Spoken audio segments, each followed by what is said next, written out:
ফেরাউনের অরিজিনাল বাড়ি মিশর না, ফেরাউনও মিশর বেশি টাকা ইনকাম করতে রওনা করেছে।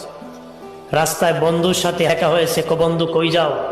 কো যাবো মিশর। কো তাহলে আমিও যাব। দুজন রওনা করেছে। রাস্তায় তাদের খিদা লাগছে, এক লোক তরমুজ খেতে তরমুজে কাজ করতেছে, সেই জমিনের কিনারে দাঁড়াইছে। তখন মালিক বলে, তরমুজ খাবা? হ্যাঁ খাবো। তরমুজও খাইছে, কিছুদিন কাজও করছে।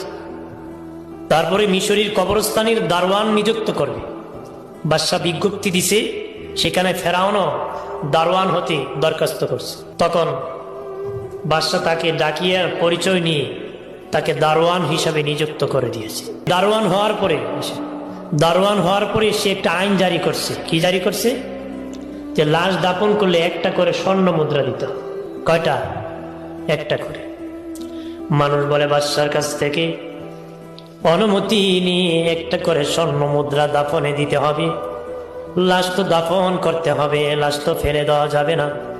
তাফসীরের কিতাবের মধ্যে এসেছি পরপর তখন কলেরা মিশরে লেগে গেল, মানুষ বেশি মারা গেল। বেশি মারা যাওয়ার কারণে দাফন বেশি হয়েছে। খুব তাড়াতাড়ি ফেরাউন ধনী হয়ে গেছে।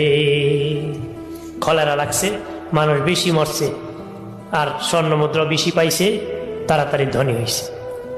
মিশরের বাদশা বাবাদীপ বলল, যাদের বকেয়া খাজনা বাকি আছে তাড়াতাড়ি করে খাজনা আদায় করে দাও, খাজনাগুলো আদায় করে দাও।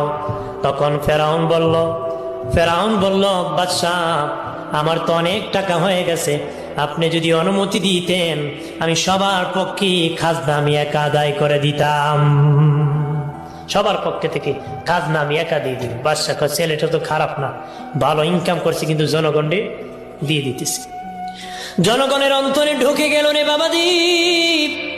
মানুষ মনে মনে বলে, ওই বেচারা যদি দারোয়ান না হয়ে বাদশা হতো তাহলে তো কিছু কিনে খাওয়া লাগতো না, সে নিজে ইনকাম করে আমাদের খাজনা